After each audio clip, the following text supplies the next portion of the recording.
Hello, everyone. Welcome to this week's episode of the Uplifting Content Podcast. Today, let's talk about boundaries with Bryan Reeves. Bryan, how you doing this morning? I'm well. Ione. Ione. I want to say it the British way, not the American nasally. Ione. Thank you very. Ione. Nice Thanks to for see you. getting the pronunciation right. Glad to be here. We were stretching it out this morning when we first got on the call, Yeah, which is important. Stretching is important.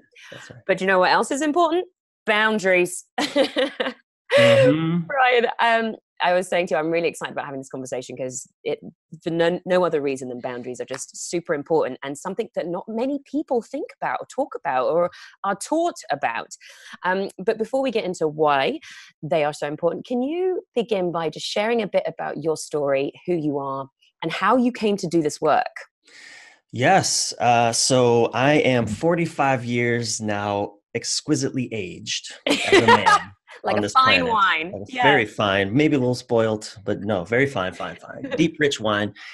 And but I came through my in my early years, growing up as a boy, but also then I went into the military. I was in the Mm, military essentially from the age of 17 to 26, like the formative years of my life. And mm, those years were very painful and very disconnecting. I mm, disconnecting from my body. I mean, culture was already working at that to disconnect me mm, from as a boy from my feelings and emotions, and the military took it to just the extreme level. mm, And so, I came out of that at age of 26. I was very educated. I had an undergraduate degree in electrical engineering, a minor in math, and then I got a master's when I was in the military, a master's degree in human relations and organizational development. So studying more of the humanities. And so 26 years old and completely very, very educated, very skilled, but completely unprepared to do relationship with a mm, woman, intimate mm, relationship with a woman. And I got three sisters, by the way, and two mm, moms, a mm. mom and a stepmom. You would have thought if anyone could do intimate relationship well with a woman, it should be this guy. And Right. I was a disaster. I Mm, had great mm, intentions, great respect for women, mhm. because of my sisters and moms, and but no idea what a woman wanted from me in intimacy. And Right. so, but there I go from my 26 out of the military and on, and you know for the next easily 10 years I just kept making a mess out of love over and over and over again. And I traveled around. I mean, look, there's just all kinds of story here, and we don't have a lot of time, but that's essentially, I think a really, really important part of my background. I didn't know anything about boundaries. Mhm. I didn't know anything about how to create connection with Mm, someone, really embodied connection, certainly not with a woman. mhm. I didn't even trust other men for that matter. Of Mhm. course, I mean, again, growing up in a really hyper masculine and going through that hyper masculine experience of the military, it's like we kind of learn, okay, I can trust you if my life is on the line, but Right. if my marriage is fucked up, I Right. can't I can't trust you. I can't let you into that. Hmm. Or if I'm feeling scared or lonely or afraid or like I don't know what I'm doing, nah, I can't tell you that. Can't tell any, Wow. So it's going having that experience of feeling incredibly isolated as a man in particular, and yet being surrounded by people and being in intimate relationship with women. Like, what the hell is that? Yeah. What is that? And so, my journey, especially these last 10 years, really since I turned 36, um, when my final sort of the last major significant relationship just completely imploded and brought me to my knees. And I Mm. finally started asking the question, okay, what the hell am I missing? It's clearly not about the women anymore. They're not the ones who are all the fucked up ones, is what I Mm. thought. Mhm. No, okay, what's going on over here that, no, someone should have told me that no one ever taught me. Yeah. And that really launched me in these last 10 years into just a remarkable journey. And now I'm with my fiance 4 years into an extraordinary relationship. And, we continue to do our work. And she's a marriage and family therapist. I'm a relationship coach. And we see a therapist. We have our own coaches. We keep doing the work. But Mm. boy, makes all the difference. Wow, so much to that. And I just want to jump back quickly to what you were saying about the military. And it was one of those places where it kind of Yeah. cut you off from your emotions even more. Like, why do you think that is? And does it serve people? Like, I mean, I'm Yeah. assuming it's because to a degree, I don't know, does it Yeah. serve people there? Do you see that it would ever be something that would change? Here's what I really understood and understand about this. A kind of a simple way of putting it is, and culture in general does this, but the military knows sort of intuitively that you can't take life when you feel connected to life. Ah, wow. Yeah. And I want to qualify that, because actually, there are, masculine energy is that protective energy it can take life. Yeah. I would kill to protect my woman. Mm-hmm. Mm-hmm. But what our culture does, and what the military also is an extension of, is we don't necessarily kill to protect our family. We Immediate. Yeah. kill to protect our money. Right. We kill to protect our interests that Wow. are greed based, that are very Right. ego based. They're not, I would say, largely heart connected. And I think Yeah. that's the great quandary that we find ourselves in is, there is a need for defense, there is a need for protection, there is a need for an army, for a military, but the way that it's done, the our warrior energy has been commandeered to serve a kind of tyrant king. Right. And Right. that's brutal for, our kind of innate knowing that this isn't what we came here for. Mm-hmm. So I Mm-hmm. think a lot of us men, and women too, but, I'm speaking as a man, a lot of us men, we don't know what the hell to do with that aggression, that power, because it's like, it seems like we got two choices. Either we just use that aggression to do damage Mm-hmm. in our own self-interest, Mm, which that doesn't feel good ultimately, mm. or we just disconnect from the aggression, disconnect from feeling anything, and we just, we might be in the room but you can't feel us. Wow. That is such a deep, profound, like you Yeah. just blow my mind with that. That can be a whole other episode in itself, just Yeah. about, because Yeah. that completely makes Yeah. sense. And Yeah. it's sad, but like, yeah, just that distinction Yeah. between killing to protect, but then that's not really always what the things are about these days. So well, but cool. Thank you for explaining your perspective on that. So Mhm. you kind of had this kind of big breakup, and it sent you to your knees. And Yeah. so, what did you start doing to sort Yeah. of learn these things, to sort of change and get an understanding of boundaries? Yeah. And Well, like, when did you figure out that it was the boundaries that was what was missing? gosh, when did I figure out it was boundaries? I think it's a great question. I'm not sure when sort of the boundaries awareness came online. I think I've always been very internally boundaried, but it was never something I would ever talk about with a Mm, partner. Never, mhm, ever. So I think all of us have a sense of when our boundaries are being violated. mhm, We just don't have that language for it. We just know, mm, oh, I don't like what I'm experiencing. This is mm, horrible. And mm. instead of just acknowledging, I don't like what I'm experiencing, and there's a few reasons why we don't, well, I want to say talk about boundaries, but don't even have them. Mm, One of the reasons is it's never been modeled for us. No one ever mm, models. Our parents are generally weren't good models of boundaries for us, mm, generally speaking.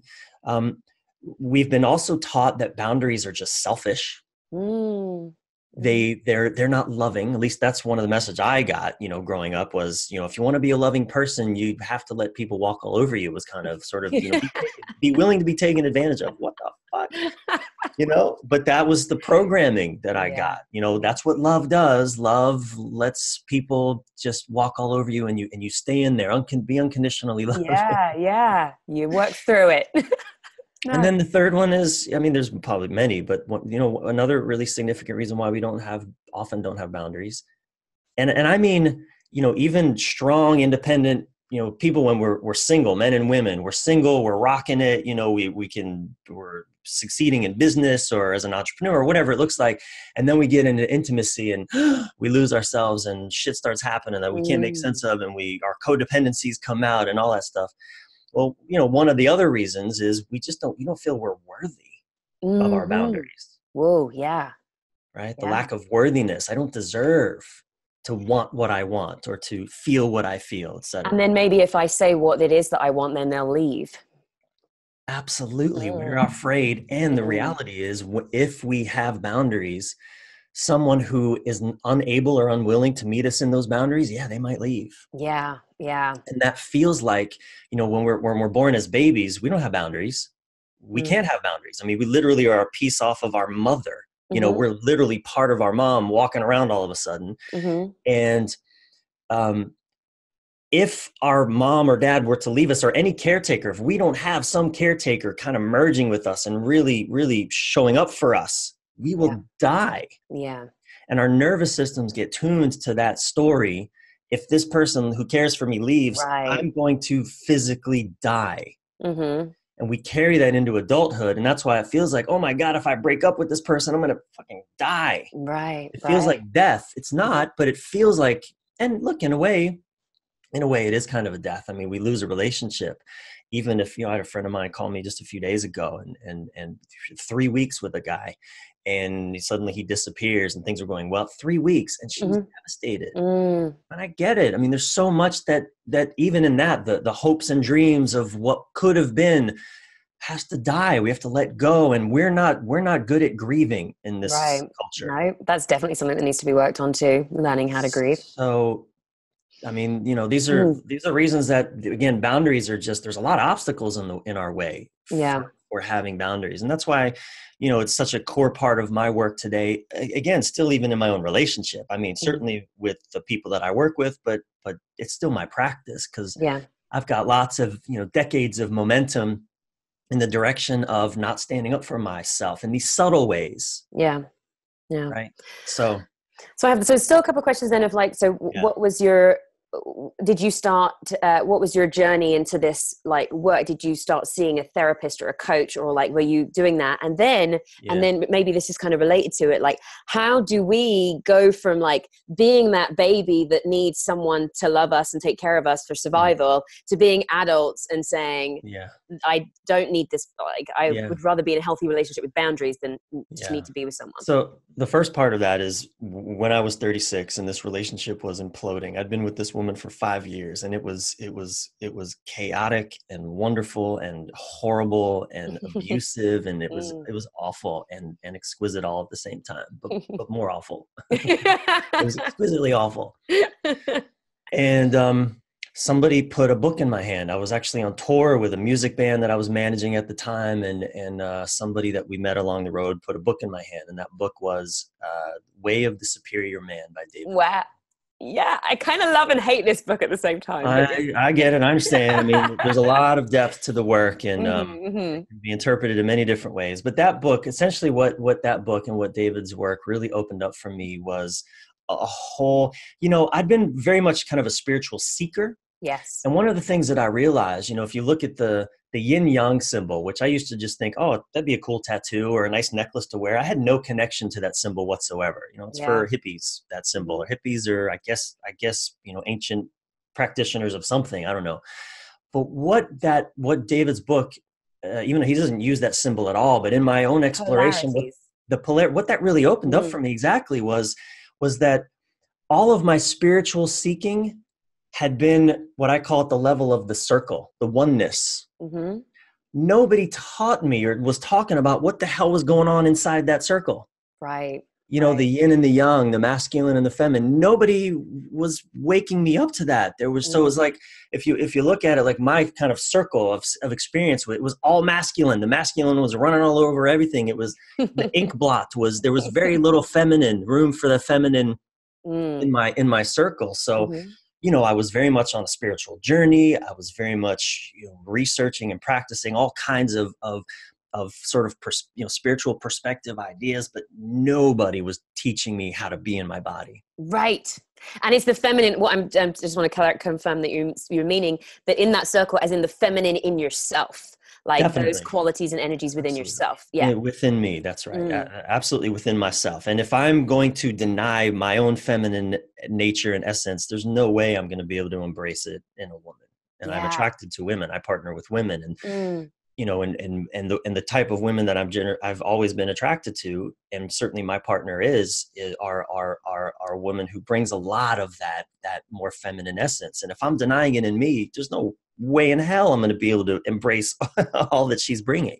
Right. And that was really, I mean, that's, one way of saying that, or one way of looking at the crux of all the problems that I was experiencing in a relationship. I had no relationship to real feminine energy, but I also was deeply disoriented around my own masculine energy. And that's what David's work really opened up for me. So then you began that connection to yourself, feelings, the feminine qualities. Absolutely. Yeah. I mean, I just began seeing all the ways, I would have flashbacks to, even in that 5-year relationship, I would have flashbacks to moments where I could see this woman who I wanted so badly to love. And I did love, but I had no idea how to connect with her, what she wanted from me. And I was all in my righteousness. I could just have so many moments where I just see my arms crossed and I'm just so sure of my position. And I would flash back and I would see her sitting there in these various moments and so heartbroken. And, to this day, there's certain moments, even in this moment, I can just flash back to moments, there's a moment where we were in a stairwell somewhere in an apartment building in Miami. And again, I'm in that, self-righteous mode, just so convinced of the righteousness of my logic. And I see her sitting there and look, she didn't behave well. Both of us, we were children. Neither one of us knew what the hell we were doing, but I can see, and we both acted unskillfully. Yeah.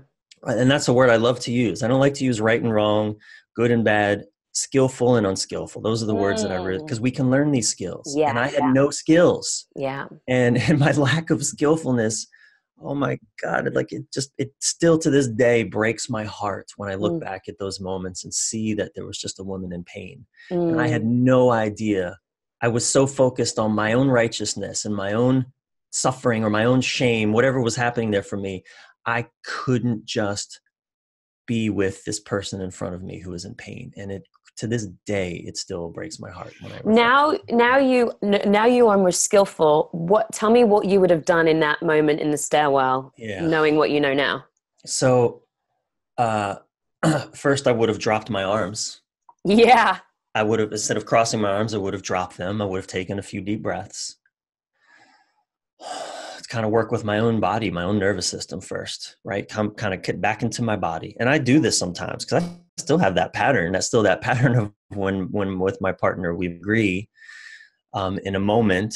And I know you froze a little bit, but I'm assuming that the recording's still going. So, I still have those moments where I can feel my righteousness arise and I want to cross my arms and sort of defending my position. And I know that no good comes from that. No good solutions come from a state of disconnect. Yeah. So I would, in those moments, as I do today, I would drop my arms by my side. I'll turn towards her rather than what I'm probably oriented away from her because again, I'm defending myself. Yeah. I'm not facing her because I don't want to be attacked is my mindset. So I'd face her, take a few deep breaths, watch my tone of voice. And then I would just say, look, I know this is a really horrible moment, but I want you to know I'm here with you. And we're going to figure this out together. I know this sucks right now. I can see that you're really hurting and I'm hurting too, but I want you to know we're in this together. And I just let that land in me as much as in her. And that's just the starting point. What I'm doing is I'm just acknowledging what's happening in the moment. I'm acknowledging her pain, which is something I could never do in the past. Yeah. I was so fixed on my own righteousness, my own, if you just would see it my way, we wouldn't be having this problem. This is bullshit. Yeah. You're making this shit up. This isn't real. But here's something interesting, Ione, that I realized, and I only realized this a few years ago. It's a boundary question. My boundary was being violated so often in relationship. There was a boundary of my partner assuming she knows what I'm thinking or feeling or what my agenda is. And so naturally I would be in my defense because I know that what she's saying isn't true for me. Right. But rather than just standing for the boundary of like, look, that's what you're doing right now is not okay. Yeah. You don't know what I'm feeling or thinking. And Mm. so stop. That's not helpful. And Mm-hmm. drawing that boundary, I wouldn't do that. Right. Instead, I would say, what? That's not what I'm thinking. That you're making that up. That's bullshit. I don't have that. And it becomes an argument. It Yeah. becomes Yeah. an argument Yeah. rather than a boundary conversation. Right. Right. And without that boundary conversation, what happens is, she's gonna, it doesn't feel good for her to be all in my business, running my world, trying to figure out and tell me how things are over here, because she's lost in a nightmare fantasy that it isn't real for me, but it's become real for her. So Yeah. she's acting horribly in a way that doesn't feel good, which is probably going to cause her to spiral into shame, or at Mm-hmm. least just exacerbate her anger and frustration and fear and all that. And I'm also fighting off shame and defending, and it's horrible for everybody. Mm-hmm. So Mm-hmm. that what that boundary does, which my partner and I, we have that's a boundary that's real for both of us. It's alive. We've spoken it. We've talked Yeah. about it. It's something that's alive for us. Yeah. Because of that boundary, that helps her, my partner, stay in her experience, own Mm-hmm. her experience, which then becomes an invitation for me to care about her experience. Mm-hmm. Mm-hmm. So I'm not immediately sort of triggered into my defensiveness, which can still happen sometimes. But again, Mm. I'm in my own practice of, Yeah. oh, I'm getting defensive again. Okay, let me breathe. Let me Mm-hmm. drop my arms. Let me Mm. relax my shoulders. Let me turn to her. Let me, modulate my tone of voice. Let me calm down. Yeah. Let me just say the words that, even if I don't fully believe them right now, I know that they'll matter, which is, okay, Yeah. hey, babe, Yeah. look, I'm with you in this. We're in this together. Yeah. So it's like we both are in these practice. She's just owning what she's feeling rather than fantasizing about what I'm thinking. Yeah. Yeah. If it's like, that's what that boundary does, is it allows us to both be in the room, to both be present, to have both our experiences validated, so that then we can connect and we can come up with, solutions if those need to be at all. And Yeah. oftentimes we don't. Oftentimes all that's being asked for is connection. Yeah. We don't Yeah. actually have to solve the thing we think we're fighting about. Yeah. Yeah. Yeah. Yeah. Connect. Yeah. And just misunderstanding. I think all the conflicts come down to just misunderstanding. Oh my So gosh, yeah. how does and so one of the things that I always seek to do in a confrontational situation is, like, rather than try and assert my point and why I'm right, try to understand where the confusion is, like why we're Yeah. not, because most of the time Yeah. once we understand each other, there's no conflict usually, even if that is, I'm just not happy in this relationship and I don't want to be with you. Like, even if that's the Yeah. understanding, that explains a lot of the conflict. So how do couples then, if this is something new to people, how do people then begin to work with boundaries? And is it sitting down face to face and being like, right, boundary number one? Like, what's the way that people? Yeah, well, it can be tricky when we have decades of practicing no boundaries, Yeah. or I used a word in there before, invitation. Yeah. Boundaries create invitations. Most of us are practiced in obligations, Hmm. either obligating the other to do something or feeling obligated to do something. Hmm. And so I really encourage people to get support with this. If this has been an issue for some time, work with a therapist, work with a coach. I think, Sylvie and I, we have a boundaries program that helps people figure this stuff out, but get support, because if it's not easy to just go switch from one mode to another when you've been doing it for decades, to all of a sudden just start having boundaries. And because what will happen is, if you're in a relationship and you haven't had boundaries for a few years, or what's going to happen is, you're going to say, okay, I have a boundary now. And your partner's going to go, yeah, right. Mm, I mm, don't believe you.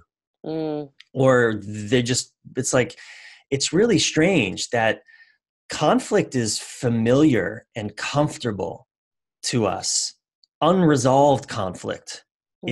is almost grotesquely familiar to most of us. Again, it's what we watched our parents do. Even if they didn't fight, most of our parents didn't really love either Mm. each other. I mean, a lot of us saw, and again, not everybody, but if you were lucky to have parents who really knew how to love each other and connect with each other, still looking into the greater culture, you did. There's very few examples of that. Right. So, you know, that's why we need models for this. We Mhm. do need help. I mean, Sylvie and I, there's still moments where we'll have some gap between us. And you said something, Ione, that I think is interesting, and it can be really challenging, finding understanding. I Mm-hmm. find that often that's impossible.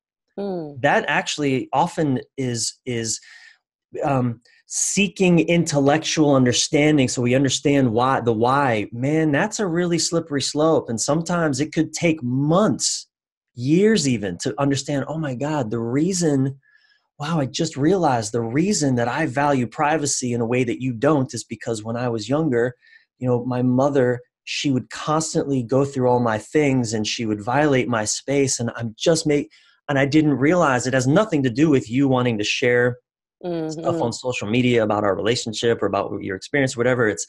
I, I mean, holy shit, I just realized I was violated constantly as a child. And Mm-hmm. again, it might take a professional to help you discover that. It just might take months or years even for those memories to emerge. And so that's So, why it's like, so a part of it is like reflection, then you would say, whether that's working through it with a professional, but just sort of turning, like really looking into yourself about it's absolutely. the things that, yeah. And the key though is that you can still create connection even if you don't have intellectual understanding. Okay. And that's really the point that I want to make with this is, look, intellectual understanding is great and it can be so helpful. There are things that I know about my partner. Again, it took years to understand why certain of her sensitivities are the way they are. And knowing them now that they're rooted in stuff that happened long before I ever showed up is really helpful. But Mm-hmm. some of that stuff, it's taken us 3 years to figure out Mm-hmm. what Mm-hmm. those are, to get that understanding. In the meantime, what's far more useful in the moment is, like I said, when these moments of disagreement arise, you know, we're two people. We have different comfort zones. We have different sensitivities. My sensitivities aren't hers and vice versa. So something may trigger her. It's completely within my comfort zone. So my initial reaction is, what the hell is wrong with you? This Mm-hmm. isn't a thing. If I stay there, we're screwed, Mm-hmm. and not in the ways we want to be. We Not in a are, fun it's way. not in the fun ways, like in the awful, tragic ways, Yeah. So rather, just, and it's such an intimate relationship, takes such courage, and it's such Yeah. it is a spiritual practice, because it Mm. really requires, I'll just own this for myself, but it really requires me to be in uncertainty, to Yeah. rest in uncertainty, to be willing to not know what is happening in this moment. But that does is it allows me, again, it's a body practice. It's Mm-hmm. staying connected to my heart, to my body, breathing deeply, remaining as calm as I can, even as my own brain, my triggers are freaking out, going, oh my Mm-hmm. God, danger, danger, danger, danger. Your freedom's going to be taken away from you, or you're going to be bossed around, or she's going to accuse you of things like the ex-girlfriend did that you're not doing. All those triggers are going off. Ooh, rather Mm. than reacting from that place, remembering, hey, this is the woman I love. This is the woman Mm. I'm choosing to be in relationship with, to be in Mm-hmm. partnership with. So let's be partners in this, Yeah. right? And getting beneath all that noise and just connecting with her in the moment. There's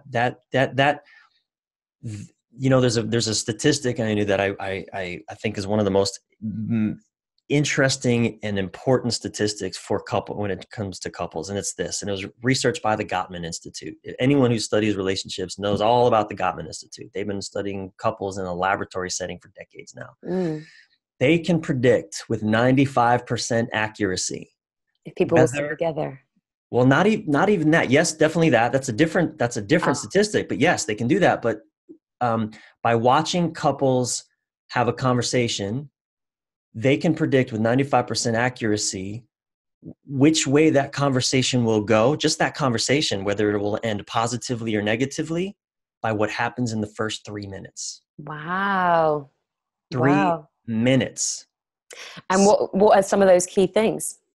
So, well, what that tells you is that in those 3 minutes, we have a lot of agency. Like there's a window where we can, if we just, and look, you're not going to get intellectual understanding in most cases in 3 minutes. Yeah. I Yeah. mean, that's what I mean.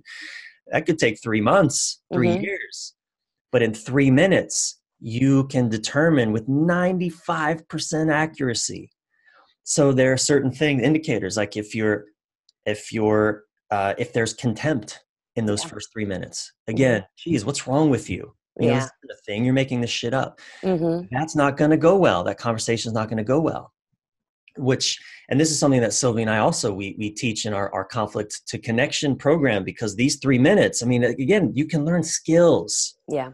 For example, one of the things one of my favorite distinctions, which we don't have time to go into today, and we do teach this in the conflict to connection program. I hope it's okay that I say that, Mhm. is these 7 non-connecting responses that, like educating, I love to educate my partner when she's upset about something. She hates being educated. Mhm. Mhm. Mhm. Yeah, I can imagine. As you said that, I was Yeah. like, I don't know, that's a good idea. It's a terrible idea, but I always think it's a great idea, because I think, hey, look, I'm going to educate you, and then you'll feel better, and you'll feel the truth will set you free, and it's so arrogant and ridiculous, but it comes Yeah. from a good place. Yeah. But it's just, and I might even be right, but it's not connecting. Yeah. That's the key. It's not a connecting response to her upset. Yeah. So, one of the things that in those first 3 minutes, as I shared with you earlier, when you asked me what would I do now, looking back, taking a deep breath, speaking in a calm tone, that immediately can begin to create connection with her, when especially, in a heterosexual context, a woman's body, she's listening for nonverbal cues. Am I safe right now? Right. Right. And my tone of voice doesn't even matter so much what I'm saying. I mean, it Yeah. matters, but it's less important what I'm saying. Because if I'm saying, God, I love you, Jesus, I'm right Mm. here. Mm. I'm Mm. here. We're in this together. She's not going to feel safe at Yeah. all. There's so much contempt in the tone of my voice. Right. But if I'm like earlier, the demonstration is just, hey, I'm here with you. I'm here with you. We're in this together. It's okay. You're allowed to feel what you feel. Mhm. It's okay if you're allowed to be angry at me. Now all of a sudden, notice I'm It beginning to changes. just, the tone of voice, certainly some words, that are going to help her nervous system relax. Yeah. So whatever's going on for her, she's at least getting a signal from me that, okay, he's safe. I'm Mhm. safe. Mhm. Whatever she's freaking out about in her brain. Yeah. And by the way, I'm freaking out at the same time in my own brain. That's the Yeah. way this happens. Yeah. S- So, So, yeah. yeah, yeah. I'd be curious to know what the other ones are of those studies. It was pretty cool. I wanted to touch a bit more on some of the boundaries. Mm-hmm. Can you give some examples of healthy boundaries? And obviously, it's very dependent on people. Like, there's some people that might be open to open Absolutely. relationships and things like that. But Yeah. what are some of the common ones that you found helps couples? And I guess in friendships too, it doesn't have to be romantic relationships, Totally. any relationship. Yeah. Yeah. Well, I think that's one of the most helpful boundaries that I've discovered for myself, especially, but for all couples, is don't assume, don't, tell me what I'm thinking or feeling. Mm-hmm. That's a Yeah. massive boundary. That's so important. It's so helpful. Another boundary is, um, validating feelings. In other words, don't dismiss feelings. Hmm. Almost in every relationship, one partner is what I call the feelings fighter. Mm-hmm. I'm the freedom fighter in my relationship. I'm fighting for our freedom constantly. Mm-hmm. Truth will set you free. That's kind of why I want to educate and I want to explain. I want the truth, and a lot of men tend to orient around that Yeah. type of a way of showing up, and that sort of freedom fighters. And it's not always. Sometimes it is a woman who's the freedom fighter in the relationship. Sometimes we trade back and forth, but one partner is almost always more of my partner. She's definitely the feelings fighter. She's fighting for feelings, which I love. She's being a stand for the body, for the human body, for, hey, being here, present in the moment, connected to heart, connected to my nervous system, really checked in to the moment rather than checked out into my ideas. Mm-hmm. So if I'm going to dismiss feelings like, oh, those are just made up, they're not real, that's devastating Right. to a core value of my partner, not just core value, but to her being. Right. Right. So that's a really important boundary. We don't get to dismiss feelings. Okay. Feelings are welcome. Mm-hmm. Right. Now that's one that a lot of people I mean, I think most relationships experience, Mm, and it's a boundary that I think most relationships violate right. consistently. And also, it's important to notice, for anyone listening, because we violate our own boundaries all the time. And that's a boundary, just we dismiss our own feelings. Mm-hmm. Like, I shouldn't feel this way. We Mm, rationalize away what we're feeling, and then we don't really show up with our authenticity mm-hmm. in the relationship. Mm, And then our partner, we're upset at our partner for not being present with us. Well, but we're not being present with ourselves. yeah. Like, we're not really offering the truth of our experience, certainly not in a way that can be heard by our partner. Right. Anyway, that's another boundary. And then, I mean, you said it, Ione, every couple really has to decide for themselves what their boundaries are. There are some couples who, um, uh, what do I want to say here? Like name calling, for example, Mm, no name calling. That mm, can be, and it was for me a long time ago, that was a really essential boundary for me. I remember I was married to a French woman in France. I lived in Bordeaux right out of the military, again, when I was really disconnected from my body. mm, She called me an asshole one morning. mm-hmm. I left for 3 days. I didn't come Mm, home for 3 days. That was such a violation. mm, mm. And as I've done a lot of my inner work and my inner growth work, it's still not something that's welcome in my relationship. But if in a moment of um, sort of upset or just a moment of even playfulness, I mean, I wouldn't even allow that playfully Yeah. Yeah. 20 years ago. Don't even playfully call me an asshole. Well, Or this is interesting now because like I think that is a good boundary, but then it's also like now I'm imagining like a very frustrated, pent up person that is like, my boundaries are don't call me any names, don't da da da da da, don't do this. And then it just might become so limiting. And so like what you're recognizing is that was where you were at, and it was like this isn't even funny. I'm gonna go for 3 days if you dare do this. So then there'll be people yeah, there that are setting their boundaries, and then yeah, there'll be kind of more mindful um, people that have yeah. done the work themselves setting their boundaries. And I think that's important It too, like is. the distinction, It's really the your difference. headspace, where you're setting your boundaries at, where you're at with yourself. It's really the difference between a boundary and a wall. Ooh, A yeah. wall lets nothing in. Yeah. Ooh, that's A good. wall keeps everything out, Yeah. even the fun, good stuff. Yeah. And a boundary lets the good stuff in, but keeps the bad stuff out. And Right. that's why, like my partner and I now playfully, we can say things like, fuck you, playfully. If we Mm-hmm. were to say, fuck you, and out of anger, that is not okay. Yeah. Yeah. Yeah. Yeah. But 20 years ago, you couldn't say that at all to me, playfully Right. or otherwise, Right. Right. Right. Wow. because it was a wall. It wasn't a Yeah. boundary, it was a wall. Yeah. So there's a model that I work with in intimacy, the 3 stages model, which I learned from David Data's work, but I've adopted, and there's a lot of it's sort of the codependency to interdependence model. Mm-hmm. And um, it's the 3 stages, and that second stage, the graduation from codependence is actually, it's not interdependence, it's independence. Hmm. And that's what boundaries are all about, creating independence, really finding, okay, where do I exist? Where are my boundaries, so that, this is where I feel safe. This is where I feel nurtured. This is sort of the container within which, I can relax and I can function and I can show up, Yeah.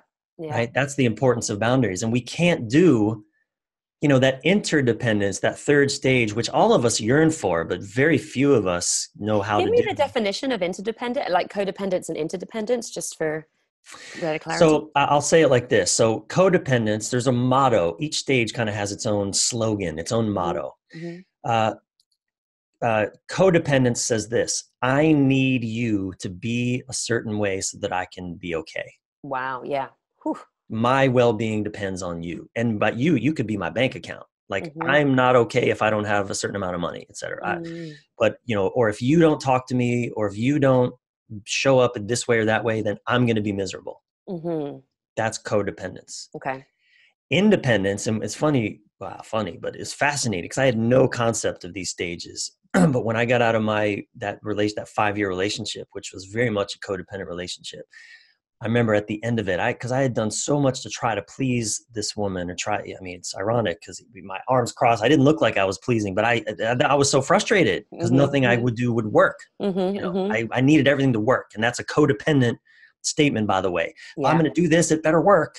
Yeah. That's codependency. If I'm going to do this, you better show up differently. Mm-hmm. And that doesn't work. It's a recipe for disaster. So my my motto, I remember I would say this, like, okay, it's like I planted my stake in the ground. I am done trying to make anyone else happy.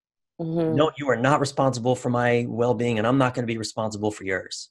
That's independence. That's independence. Now it kind of starts with a little bit of a militant Mm-hmm. tone. I am Mm-hmm. not, because we're tired, we're exhausted, we're frustrated from being abused in codependence, from Mm-hmm. abusing and being abused. So codependence or independence is, okay, I'm responsible for my happiness and you're responsible for yours. Mm. That's independence. I got Mm-hmm. me, you got you. Okay. In a lot of relationships, that's kind of our cultural ideal right now. I got me, you got you. Mm-hmm. We see Mm-hmm. it everywhere in intimacy, but also in politics. I'll take care of me, you take care of you. It's the freedom model. I'm free to do me, you got to be free to do you. And hopefully we can find some common ground, but if not, fuck you. It doesn't matter. Yeah. So when we do our boundary work, when we integrate, and the third stage is really built on that Mm-hmm. second stage practice of boundaries, of taking care of myself, of honoring your right to take care of yourself. And so the third stage is the motto of the third stage is I don't need you, but I'm going to allow myself to need you. It Mm-hmm. feels good to need you, even though Mm-hmm. I don't actually need you. Mm-hmm. Mm-hmm. So it's kind of paradoxical. It's sort of hey, I am good. I can do me on my own, but it's so much more fun to allow myself to depend on you.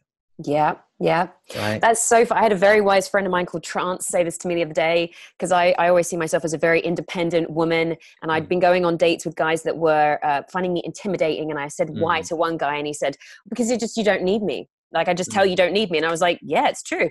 And my friend was like, yeah, of course you don't need him. But like, what does a guy say to that? Yeah, I don't Mm-hmm. need you. Okay. So then, Yeah. like, where does he go? Like, what's the point? And so my friend was saying that, like, it's okay to not need somebody. You don't need someone to pay your bills or take care of you, but you want that. You want to have some. So that's exactly your definition of the interdependence. Absolutely. And that's, I think it is a fascinating, we all want to be needed. I mean, Ione, in relationship, you want to be needed in some way. I mean, you don't want to take care of a guy, like be his mother. No. Yeah. Which is what most men in first stage want. They want a mommy, really. Mm-hmm. And that's not sexy. No. Maybe for a minute. People will play that if you're into that kind of stuff, but not for a lifetime. Yeah. Not for a lifetime, not at all. Or even for more than a few, Yeah. but in the end, you have gifts to offer. And if a man doesn't allow himself to need your gifts, and this has been a big thing in my own relationship, like my partner is amazing at giving comfort, emotional comfort. But see, I grew up, no one ever comforted me. So I didn't even know that was a thing. Like, I got me. It's like, no. I'll comfort me. I got me. Well, that's not interesting to my partner. That feels like, well, what am I here for then? Right. And so it's been a real journey of healing for me, and courage even for me to allow myself to cry, to feel, to bring to her the things that I'm struggling with, so that she can tell me, hey, I love you. It's going to be okay. I'm with you. And there's so again, that sort of shallow masculine, man in me is like, what do you mean? I know it's going to be okay. I'll make everything okay. I got this, but I got to put that down. That shield, that doesn't serve our intimacy. Yeah. And so, being able to put that down is a practice. It takes courage. It's not easy. Yeah. But it deepens our intimacy. It makes my partner feel needed.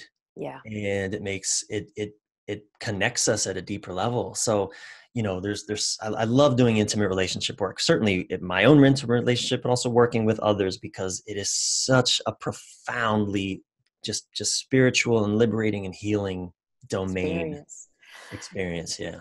So with that work, because you talk about creating, repairing connection in intimacy, like, what are some of the things that you do to help people facilitate that? And what are some things that people can do themselves to connect in intimacy with a partner?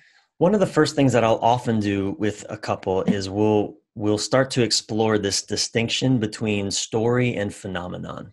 This is something that I learned from, I studied Chinese five elements acupuncture many, many years ago, the healing arts. And I learned this from my teacher, Bob Duggan, who sadly passed away a few years ago. But this distinction of story versus phenomenon. Phenomenon being, what am I feeling? Am I feeling in my body? What's actually going on in my body? The feelings and emotions that are present with me right now. That's the phenomenon. As an example, like, okay, I notice I have tightness in my shoulder. I notice my belly feels a little bloated. I notice in a couple, in an intimate relationship, what'll often happen is, oh, I'm feeling scared. I'm feeling nervous. I'm feeling afraid. I'm feeling jealous. I'm feeling upset. I'm feeling right. But that's phenomenon. It's happening in the body in the moment. Story is, you're doing this to me. You clearly want to be with another woman, or you're not being considerate to my needs, or one of my favorites, you don't care about me. Oh, what a horrible thing to say to your partner. These assumptions that are made up stories. Yeah. That's right. Another way of languaging it is assumptions. But, and you might think you're right. You might have evidence that suggests, but that's why this distinction is so important, because when we're in the story, we're almost certainly violating our partner's right to have their own experience. Yeah. Yeah. And so it gets awful very quickly. That's where defense comes up.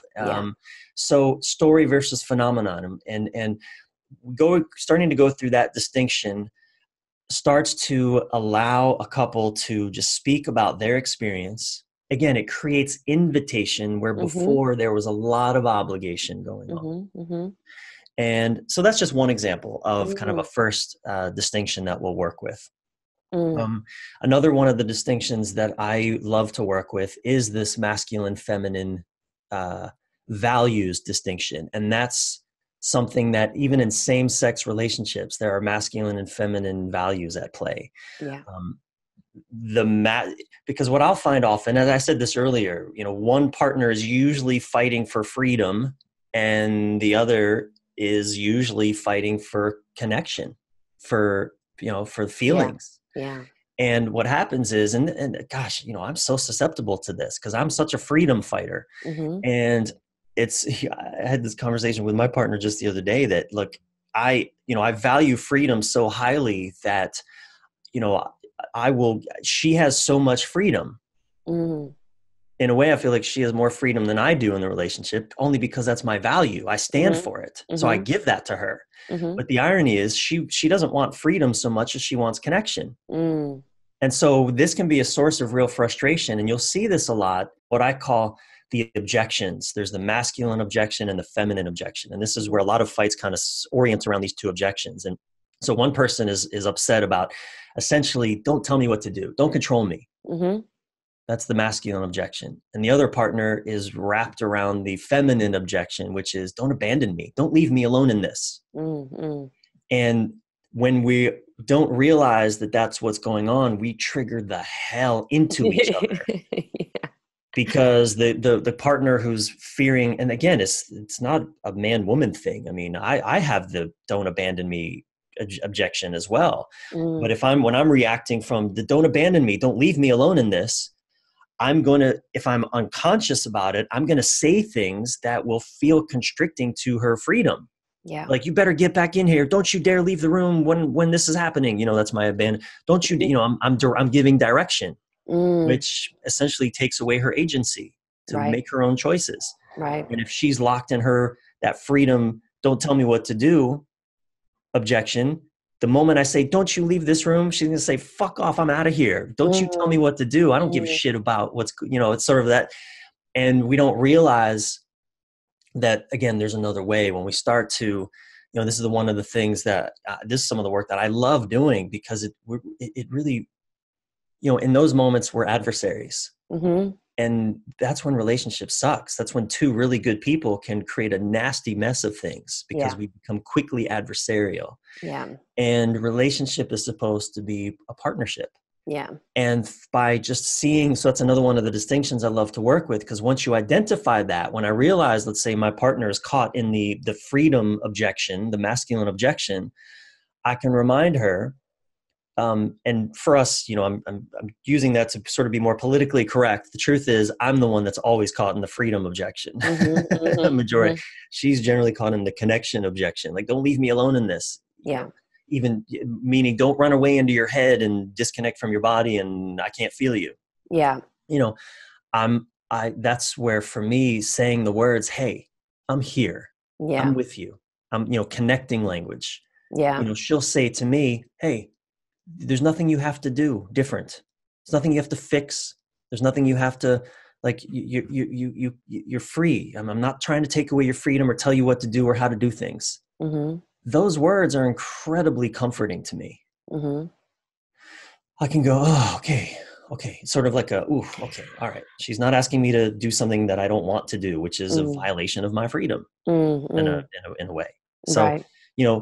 just work, those little things can then set the ground. We come back into partnership, and now we can start to have a substantive, if we need to, conversation about what's actually going on and what actually may need to happen. And here's what I'm noticing too, because you said that, like, if she just says, "Can you, I'm not trying to take anything out. I don't want you to do anything, but I'm just inviting you just to connect with me and be present with me." Like, then that's not kind of making anyone do it. It's that invitation, which is a good use of language. But then there must just be people that just don't want to, like, lean into, like, be there with you. I don't want to hear you. Sometimes you say the words, even if you don't quite believe them, but that they're in that moment, and that's what's necessary, and that works. So there has to be a willingness from both people to want to make it work. And then sometimes if you're with someone that just doesn't want to do any of that work, knowing when to walk away from that. Yeah, I think, that to me comes down to a shared purpose. Why are you in this relationship together? Yeah.